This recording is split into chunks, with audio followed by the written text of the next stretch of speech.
नमस्कार, स्वागत है आपका। मैं हूं आपके साथ दिनेश अवस्थी। मध्य प्रदेश के गुना में पुलिस कर्मियों की मौत पर सीएम शिवराज की उच्च स्तरीय बैठक चल रही है। उधर 3 आरोपियों के पुलिस एनकाउंटर की खबरें भी अब सामने आ रही हैं।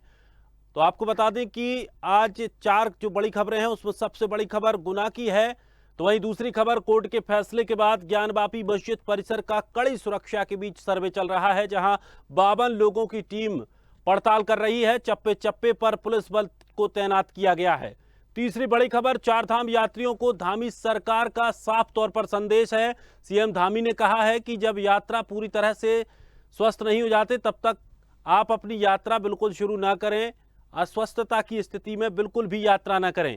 और चौथी बड़ी खबर, उदयपुर कांग्रेस के चिंतन शिविर का आज दूसरा दिन है, जहां छत्तीसगढ़ के मुख्यमंत्री भूपेश बघेल समेत वरिष्ठ नेता शामिल होने वाले हैं। पहले दिन सोनिया गांधी ने नेताओं को कर्ज चुकाने की नसीहत दी थी।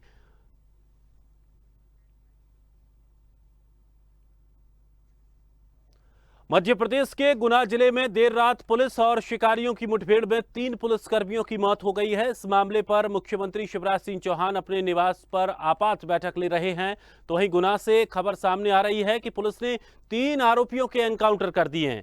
बता दें कि आरोन इलाके के जंगल में शुक्रवार देर रात पुलिस और शिकारियों के बीच मुठभेड़ हुई। इसमें एक एसआई और 2 सिपाही की मौत हो गई।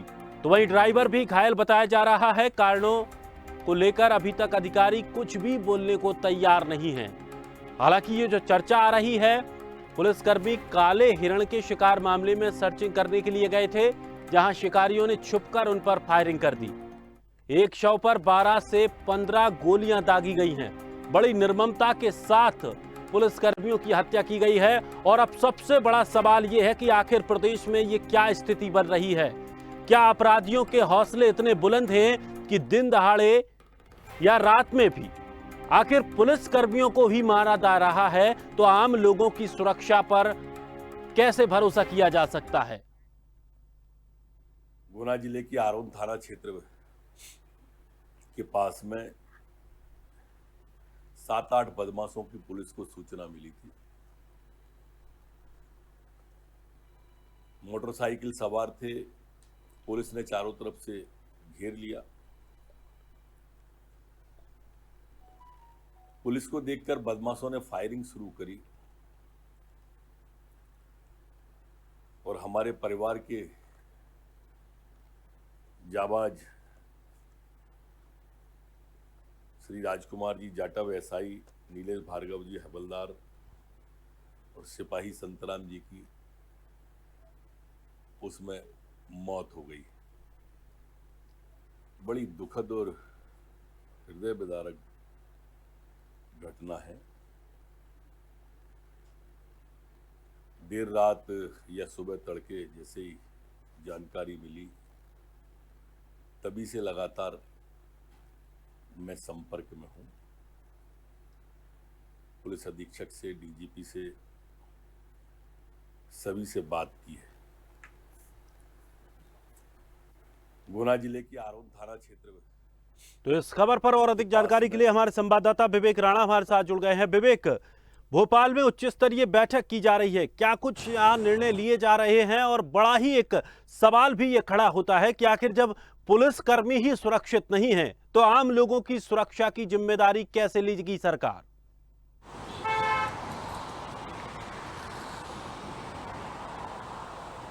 बिल्कुल दिनेश, मध्य प्रदेश के मुख्यमंत्री शिवराज सिंह चौहान के निवास में एक आपातकालीन एक बैठक बुलाई गई है, जिसमें मध्य प्रदेश के गृह मंत्री नरोत्तम मिश्रा और पुलिस विभाग के आला अधिकारी और डीजीपी वर्चुअल जुड़े हैं। साथ ही बात की जाए गुना की, ग्वालियर चंबल क्षेत्र की, तो वहाँ के जो बड़े अधिकारी हैं वो भी वर्चुअल जुड़े हैं। लगातार इस पूरे मामले को लेकर मुख्यमंत्री शिवराज सिंह चौहान समीक्षा कर रहे हैं। साथ ही बात की जाए दोषियों की, तो दोषियों को कड़ी से कड़ी सजा दी है, जिसके चलते मध्य प्रदेश के गृह मंत्री ने साफ कहा कि जो दोषी हैं उनको बख्शा नहीं जाएगा, उनके ऊपर बड़ी कार्रवाई की जाएगी, कड़ी कार्रवाई की जाएगी, जो अपने आप में एक बड़ी कार्रवाई के रूप में पूरे मध्य प्रदेश में एक मिसाल बनेगी। क्योंकि जिस प्रकार से एक बड़ी घटना हुई है, बड़ी दुखद घटना हुई है गुना में, जिसमें 2 जो पुलिसकर्मी हैं वो मौत के घाट उतर गए हैं, साथ ही एक जो पुलिसकर्मी है, वाहन चालक है, वो कहीं ना कहीं अभी घायल है। मगर बात की जाए पूरे मामले को लेकर, जिस प्रकार से विपक्ष हमलावर होते नजर आ रहा है प्रदेश सरकार के ऊपर, जहां नेता प्रतिपक्ष डॉक्टर गोविंद सिंह ने कहा है कि मध्य प्रदेश में शिवराज का राज नहीं है, गुंडा राज है। यानी देखने वाली बात है, पूरे मामले को लेकर अब जो सियासत है वो शुरू हो गई है। जो विपक्ष है वो पूरी तरह सरकार को घेरने की कोशिश कर रहा है कि लगातार सरकार बुलडोजर अभियान चला रही थी, गुंडा अभियान चला रही थी, बदमाशों को पकड़ रही थी, मगर उसके बावजूद भी मध्य प्रदेश में जिस प्रकार की आज ये सुबह जो एक बड़ी घटना हुई है गुना में, ये कहीं ना कहीं एक निंदनीय घटना है, जिसको लेकर जो विपक्ष है वो अब प्रदेश सरकार के ऊपर हमलावर होता नजर आ रहा है। मगर बैठक की बात की जाए तो मुख्यमंत्री ने आपातकालीन बैठक बुलाई और वो जो बैठक है वो अभी चल रही है। जी चलिए, बहुत बहुत शुक्रिया विवेक। जिस तरह से अब ये पूरा घटनाक्रम हुआ है, वाकई स्थितियां बहुत बेकार नजर आ रही हैं और इस पर सवाल खड़े होना स्वाभाविक है। सवाल खड़े होंगे भी कि आखिर कैसे 3 पुलिसकर्मियों को शिकारी गोली मार देते हैं और उन्हें मौत के घाट उतार देते हैं। सुरक्षा को लेकर बड़ा सवाल तो है ही। चलिए सीधे गुना से हमारे संवाददाता मोहन बघेल हमारे साथ जुड़ गए हैं। मोहन, क्या कुछ अपडेट अभी तक मिल पा रहा है? क्या कुछ एक्शन पुलिस की तरफ से लिया गया है? आरोन थाना क्षेत्र में 3 पुलिसकर्मियों की गोली मारकर हत्या कर दी गई है। जहां पर जो शिकारी हैं उन्होंने सीधे मुठभेड़ हुई है शिकारियों से रात को शिकार करते हुए, और जहां मुठभेड़ में आमने सामने फायरिंग हुई है। पुलिस की एक गोली से शिकारी की भी डेथ हुई है, जो सूत्रों से अभी जानकारी लगी है। और अभी जहां तक इन्वेस्टिगेशन में सामने आया है, जो शिकारी हैं वो पास के ही बिदोलिया गांव के यहाँ तक है संबत पे रहने वाले हैं, और पुलिस अभी जंगल में सर्चिंग कर रही है और पूछताछ कर रही है। तो निश्चित तौर पर एक शिकारी की जवाबी फायरिंग में डेथ हुई है, जहां पर उसका अभी जो शव है वो अब पुलिस अपने कस्टडी में लेने की प्रक्रिया कर रही है।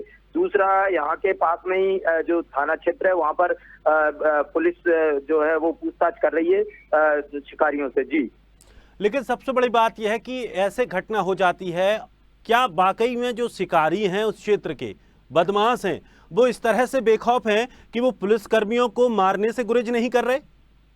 बिल्कुल, निश्चित तौर पर ये पुलिस का फेलियर है, जो जहां पर एक कम्युनिकेशन गैप हुआ है और वहां पर 3 पुलिसकर्मियों की हत्या हो जाती है। तो निश्चित तौर पर यहाँ देखने वाली बात होगी कि 3 पुलिसकर्मियों की हत्या करके और वो वहां के जो शिकारी हैं वो चले जाते हैं, और इसके बाद काफी देर बाद पुलिस को सूचना लगी है, तब वहां के जो स्थानीय पुलिस है वो मौके पर पहुंची है और इसके बाद सर्चिंग हो पाई है। सुबह तक ये देर रात की घटना बताई जाती है और सुबह कहीं ना कहीं पुलिस मौके पर पहुंची है, और फिर इसके बाद जांच और ये इन्वेस्टिगेशन आसपास के जो थाना क्षेत्र के अधिकारी हैं वो भी पहुंचे, FSL अधिकारी हैं तमाम, फॉरेस्ट, चूंकि मामला फॉरेस्ट से जुड़ा हुआ था तो फॉरेस्ट के भी आला अधिकारी जहाँ मौके पर पहुंचे हैं, जिन्होंने जो चिंकारा है उनको बरामद किया है। 4 चिंकारा की डेथ उनके शिकार किया है, 1 मोर का किया है।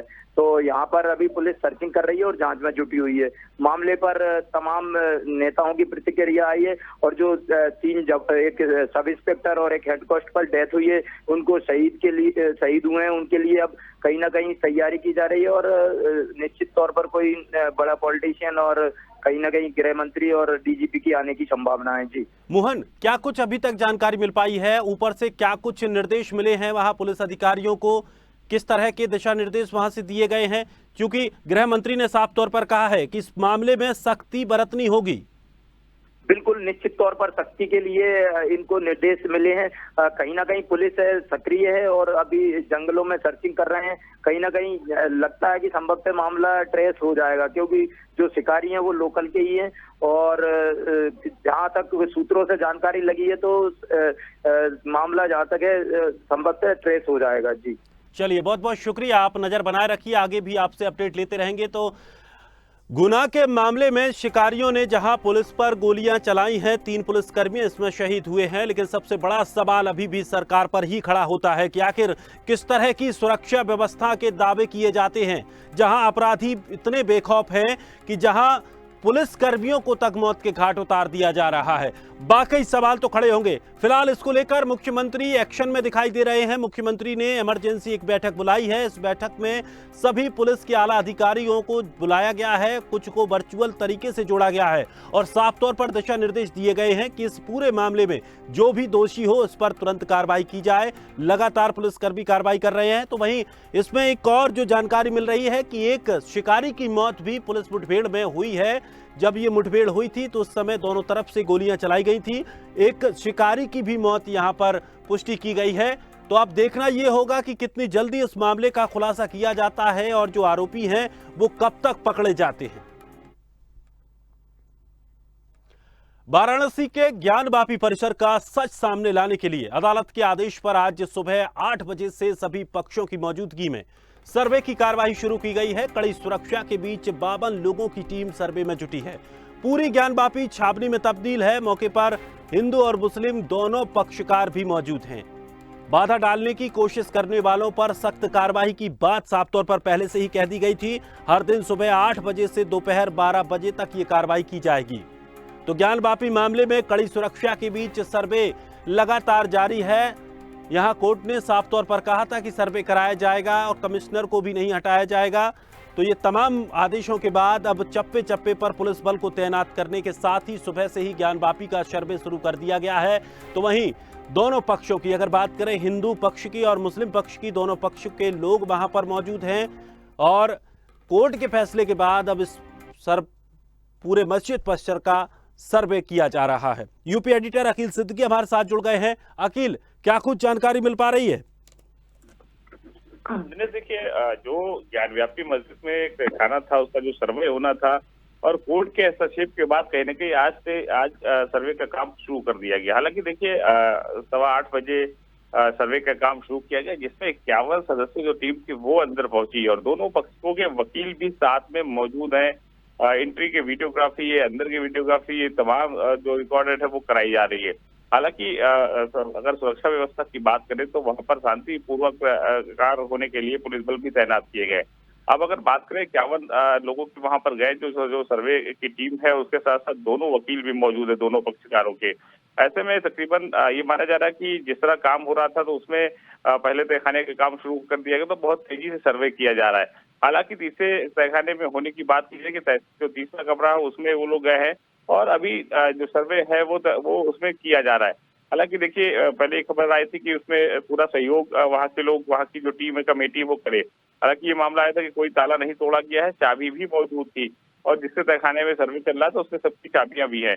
तो ऐसे में माना जा रहा है कि दूसरा जो पक्ष है वो पूरा सहयोग भी कर रहा है। हालांकि अब देखना होगा कि सर्वे का काम पूरा होने के बाद क्या कुछ सामने आता है, क्या कुछ इसमें सर्वे के इतिहास समझ में आता है और कोर्ट इसमें मामले में क्या सुनवाई करती है। हालांकि अभी सर्वे जारी है क्योंकि जो सारे सर्वे होने हैं वो तकरीबन 8 बजे से 12 बजे तक कोर्ट ने समय दिया है और कोर्ट के अनुसार से ही अब काम किया जा रहा है। हालांकि इसमें देखिए कमिश्नर भी मौजूद हैं। कमिश्नर हटाने की बात जिस तरह हुई थी, कोर्ट ने उसमें हस्तक्षेप किया था कि कोई कमिश्नर नहीं हटेंगे। हालांकि उसके ऊपर साथ साथ 2 कमिश्नर और दिए गए। तो अब उन सभी के निगरानी में, सभी के मौजूदगी में ये सर्वे ज्ञानवापी मस्जिद का किया जा रहा है। सर्वे होने के बाद ही तस्वीर साफ हो पाएगी। जी, जानकारी के लिए तो आपको बता दें कि कोर्ट के फैसले के बाद ज्ञानवापी का सर्वे चल रहा है। कड़ी सुरक्षा के बीच ये सर्वे किया जा रहा है और 52 लोगों की टीम इसमें पड़ताल करने में जुटी हुई है। तो वहीं अगर दोनों पक्षों को लेकर बात करें तो चप्पे चप्पे पर सुरक्षा के लिहाज से पुलिस बल को तैनात किया है। हिंदू पक्ष, मुस्लिम पक्ष के लोग वहां पर खड़े हुए हैं। ज्ञानवापी मस्जिद परिसर का कड़ी सुरक्षा के बीच सर्वे किया जा रहा है। चारधाम यात्रा पर पहुंचने वाले यात्रियों ने इस बार सारे रिकॉर्ड तोड़ दिए हैं। बढ़ चढ़कर लोगों ने इस बार चारधाम यात्रा के लिए रजिस्ट्रेशन कराया है। केदारनाथ के कपाट खुलने के एक दिन पहले ही करीब 20,000 से अधिक लोग दर्शन के लिए पहुंचे थे। चारधाम यात्रा पर आने वाले सभी श्रद्धालुओं का उत्तराखंड सरकार की ओर से पूरा ध्यान रखा जा रहा है। सीएम पुष्कर सिंह धामी ने चारधाम यात्रा पर आने वाले सभी लोगों से अपना स्वास्थ्य परीक्षण कराने की अपील की है। उन्होंने कहा है कि सभी से अपील करता हूं, जब पूरी तरह से लोग स्वस्थ नहीं हो जाते हैं तब तक अपनी यात्रा को शुरू ना करें। बता दें कि यात्रा शुरू होने से अब तक करीब 28 तीर्थयात्रियों की मौत हो चुकी है, जिसके बाद से सरकार अब सख्त रुख अपना रही है और सख्त मूड में दिखाई दे रही है।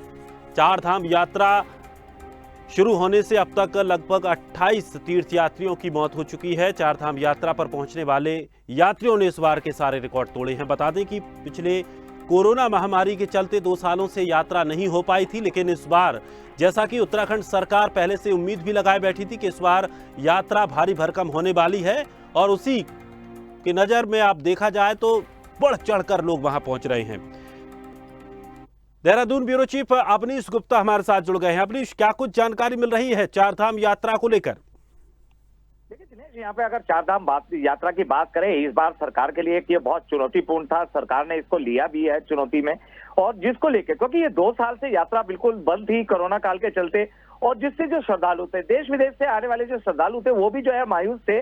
और इस बार जो है उनका कहना था कि जो भोले की कृपा हुई है, ये जो है दर्शन का सौभाग्य प्राप्त हुआ, जिसको लेकर, क्योंकि जो सरकार की भी जो थी, जो आंकड़े थे, सरकार का कहना था कि इस बार जो है लाखों की संख्या में यहाँ पे लोग आ रहे हैं, और जिस तरीके से रजिस्ट्रेशन हो रहा है दिनेश यहाँ पर, उसको देखते हुए सरकार भी जो है एक चुनौतीपूर्ण जो है यहाँ पर जो है अधिकारियों को निर्देश देती हुई नजर आ रही है। उनका कहना था कि जो यात्रा है वो सुगम हो, और किसी भी तरीके की भीड़ को नियंत्रण करने के लिए जो बाकायदा जो है यहाँ पे, हालांकि जो है सेंट्रल गवर्नमेंट ने भी जो है एनडीआरएफ की टीमों को लगाया, आईटीबीपी के जवानों को लगाया, क्योंकि पिछले दिनों दिनेश यहाँ पे जो है जो लगभग जो है 28 लोगों की मौत हो गई थी, जिसको लेके केंद्र ने भी जो है स्पष्टीकरण सरकार से मांगा था। और सरकार का भी कहना था कि ये जो मौतें हुई हैं, ये काफी जो है दुखदायी हैं। इसको लेके चाक चौबंद सुविधा यहाँ पे जरूर की गई है। जी दिनेश, लेकिन सबसे बड़ी बात यह है कि जिस तरह की बात साफ तौर पर सीएम ने आदेश जारी किए हैं, स्वास्थ्य परीक्षण को लेकर क्या कुछ वहां पर प्रावधान रखा जा रहा है, क्या व्यवस्थाएं की जा रही है? क्योंकि जिस तरह से कुछ लोगों की जो साथ घटनाएं हुई हैं, जो लोगों की मौतें हुई हैं, वो स्वास्थ्य की वजह से हुई हैं। जी देखिए दिनेश, यहाँ पर जो है अभी अगर पिछले दिनों मौतों की बात है, हमने जो है यहाँ पे डीजी हेल्थ शैलजा से बात की थी। उनका भले ही उन्होंने पल्ला झाड़ दिया था, उनका कहना था कि जितनी भी मौतें हुई हैं वो जो है वो आकस्मिक हुई हैं, और दूसरी बात यहाँ पे हेल्थ से रिलेटेड कोई मृत्यु नहीं हुई है, क्योंकि जो उपचार हो रहा था, उपचार के दौरान कोई ऐसी कैजुअलिटीज नहीं है। परंतु जो यहाँ पे सरकार की बात करें, मुख्यमंत्री ने खुद दिशा निर्देश जारी किया है। अब जो जवान है आईटीबीपी के, एनडीआरएफ के जवान है, जगह जगह यहाँ पे सड़कों पे जो है यहाँ पे जो परीक्षण जो शिविर लगाए गए हैं, यहाँ पे 133 जो डॉक्टर्स की जो है यहाँ पे नियुक्ति की गई है उस स्टाफ की। तो यहाँ पे, और दूसरी बात, हर 10 कदम पे ही कह सकते हैं आप, स्वास्थ्य परीक्षण की बात की गई है मुख्यमंत्री ने, और लगातार जो है दिशा निर्देश जारी किए गए हैं। और जो बाहर से आने वाले यात्री है, जो रजिस्ट्रेशन करा रहे हैं, उनको खास करके जो है गाइडलाइंस के जरिए जो है वो दिशा निर्देश दिए गए हैं कि जितने भी यात्री आ रहे हैं वो पहले अपना स्वास्थ्य परीक्षण कराएं। अगर जरा सा भी कोई आपको अगर अंदेशा है किसी भी बीमारी का, तो आप फिलहाल यात्रा को स्थगित कर दें। जी दिनेश, चलिए, बहुत बहुत शुक्रिया तमाम जानकारी के लिए। तो आपको बता दें कि चार धाम यात्रा को लेकर यात्रियों ने इस बार सारे रिकॉर्ड तोड़ दिए हैं। बड़ी जबरदस्त भीड़ चार धाम यात्रा पर देखने को मिल रही है, लेकिन अब चार धाम यात्रा को लेकर सरकार भी थोड़ी सी सख्त हो गई है। चार धाम यात्रियों को धामी सरकार ने संदेश दिया है। उन्होंने साफ तौर पर कहा है कि जब तक आप पूरी तरह से स्वस्थ नहीं हो जाते हैं तब तक यात्रा को आगे जारी ना रखें, अपनी यात्रा को शुरू ना करें, क्योंकि जब स्थितियां पहाड़ों पर पहुंचते हैं वहां पर थोड़ी सी विकराल स्थितियां अलग होती हैं और उसकी वजह से लोगों को समस्याएं होती हैं। जिन लोगों का स्वास्थ्य सही नहीं है उनको ज़्यादा समस्याएं होती हैं। आपको बता दें कि लगभग 28 यात्रियों की मौत भी अभी तक वहां पर हो चुकी है। हालांकि साफ तौर पर अब धामी सरकार ने कहा है कि जिसका भी स्वास्थ्य सही नहीं है वो इस यात्रा को ना करे। तो कांग्रेस के चिंतन शिविर का आज दूसरा दिन है, जहां अपनी गिरती और डगमगाती हालत को संभालने के लिए कांग्रेस ने 3 दिवसीय चिंतन शिविर का आयोजन किया है। इस शिविर में पार्टी के 403 प्रतिनिधियों ने भाग लिया है। इस शिविर में सोनिया गांधी, राहुल गांधी भी पहुंचे हैं। बता दें कि राजस्थान के उदयपुर में 3 दिवसीय चिंतन शिविर में आज दूसरा दिन है। चिंतन शिविर में आज भी आंतरिक चर्चाओं का दौर जारी रहेगा। इस शिविर में आज पी चिदंबरम, भूपेंद्र सिंह हुड्डा, सलमान खुर्शीद अलग अलग प्रेस कॉन्फ्रेंस भी करेंगे। चिंतन शिविर की शुरुआत करते हुए पार्टी अध्यक्ष सोनिया गांधी ने 2 टूक कहा है कि संगठन के सामने अभूतपूर्व स्थिति है। सोनिया गांधी ने कहा कि सुधारों और रणनीति में बदलाव लाना ही होगा। और आपको बता दें कि उससे पहले कल भी उन्होंने साफ तौर पर यह कह दिया है कि पार्टी को अब समय देने की जरूरत है, पार्टी का कर्ज उतारने की जरूरत है। पार्टी ने आप लोगों के लिए बहुत कुछ किया है, पार्टी का कर्ज उतारना होगा। और उन्होंने एक निर्णय और लिया, इसको लेकर के भी कल दिन भर ये चर्चाओं में रहा। उन्होंने साफ तौर पर कहा कि अब पार्टी परिवार के किसी एक ही सदस्य को टिकट देगी।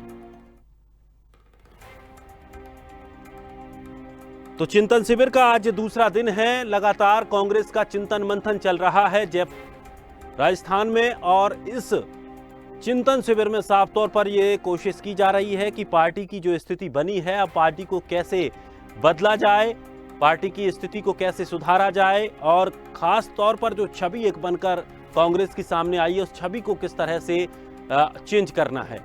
तो अब तमाम बड़े बड़े नेता, कांग्रेस के बड़े नेता वहां पर मौजूद हैं, और वो नेता वहां जाकर यही चर्चा कर रहे हैं कि किस तरह से पार्टियों की रणनीति में बदलाव करना होगा, किस तरह से पार्टी को फिर से मजबूती के साथ एक बार फिर से खड़ा करना होगा।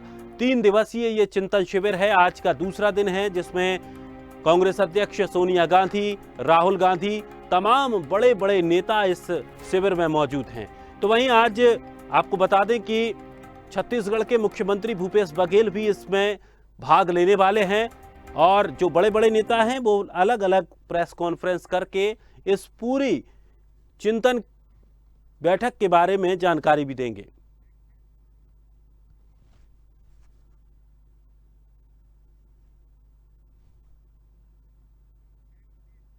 और इस खबर पर अधिक जानकारी के लिए वेंकटेश भार्गव हमारे संवाददाता हमारे साथ जुड़ गए हैं। वेंकटेश, चिंतन शिविर चल रहा है, क्या कुछ वहां से अभी तक जानकारी मिल पा रही है, और आज किस तरह की विषयों पर वहां चर्चा होनी है, और कौन बड़े बड़े चेहरे आज शामिल होने जा रहे हैं? शिविर में आज वर्तमान में दूसरा दिन है। यहाँ पर उदयपुर के पास में उदय तलाई में होटल अरावली ताज में यहाँ पर कार्यक्रम चालू है, जिसमें राहुल गांधी, सोनिया गांधी और प्रियंका वाड्रा तीनों का यहाँ पर कुल मिलाकर के चिंतन शिविर चल रहा है।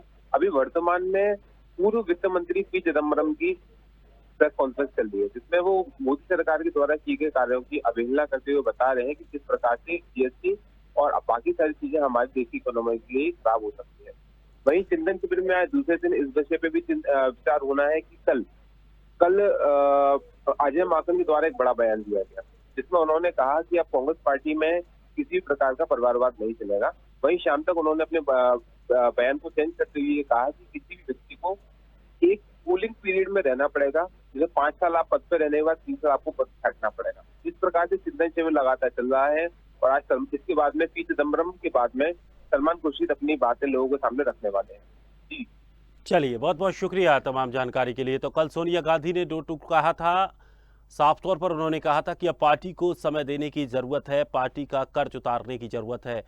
तो पार्टी के 403 प्रतिनिधि इसमें भाग ले रहे हैं। 3 दिवसीय चिंतन शिविर चल रहा है। सोनिया गांधी, राहुल गांधी भी इसमें शामिल हो रहे हैं। तो अब देखना यह है कि इस चिंतन शिविर के बाद कांग्रेस में क्या कुछ बदलाव देखने को मिलता है। क्या कांग्रेस एक नई ऊर्जा के साथ फिर से एक बड़े विपक्ष की भूमिका के तौर पर साफ तौर पर नजर आएगी? क्या अपना वोट परसेंटेज वो बढ़ा पाएगी, लोगों को अपने साथ जोड़ पाएगी? ये देखना बड़ा दिलचस्प होगा।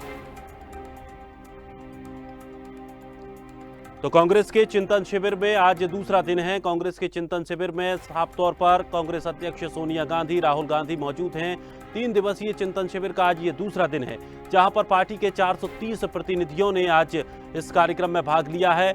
आपको बता दें कि सोनिया गांधी ने साफ तौर पर कल पहले ही वो साफ कर चुकी है कि अब पार्टी को वक्त देने का समय आ गया है, पार्टी का कर्ज उतारने का समय आ गया है, और कई इसमें फैसले भी लिए गए, जिसमें साफ तौर पर कल उन्होंने कहा कि एक परिवार से कांग्रेस का एक ही टिकट मिल पाएगा। पहले आपको पार्टी की सेवा करनी होगी, 5 साल तक जब आप पार्टी से जुड़े रहेंगे उसके बाद आप टिकट के लिए अप्लाई कर पाएंगे, और तब जाकर ही आपको टिकट दिया जाएगा, और एक परिवार में से सिर्फ एक व्यक्ति को टिकट मिलेगा। लेकिन आज दूसरा दिन है, क्या कुछ फैसले आज लिए जाते हैं ये देखना बड़ा दिलचस्प होगा। क्या कुछ कांग्रेस अपने आप में परिवर्तन करने वाली है, क्या कुछ नई रणनीति लेकर अब कांग्रेस आने वाली है? क्योंकि कई विधानसभा चुनाव और अब लोकसभा चुनाव 2023 और 24 में लगातार चुनाव है। इन चुनाव की तैयारियों को लेकर कांग्रेस इस बार बड़ी चिंता में थी, और अब ये चिंतन शिविर कांग्रेस का 3 दिवसीय चल रहा है। देखना होगा कांग्रेस कितनी मजबूती के साथ खड़ी होती है।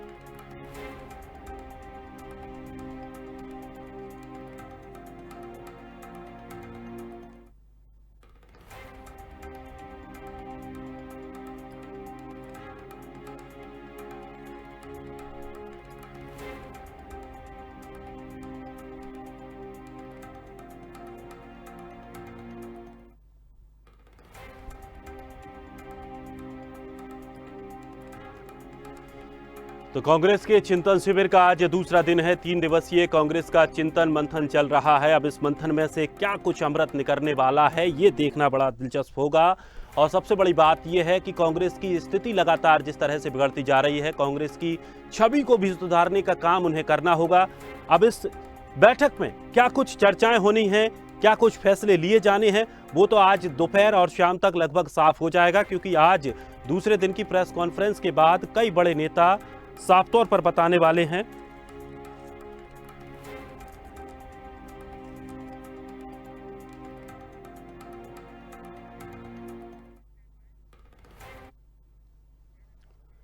और इस वक्त की बड़ी खबर आपको बता दें, गुना आरोन में हुए पुलिस हत्याकांड के मामले में बड़ी जानकारी सामने आ रही है, जहां गृह मंत्री नरोत्तम मिश्रा का बयान सामने आया है। उन्होंने साफ तौर पर कहा है कि सभी आरोपियों की पहचान कर ली गई है।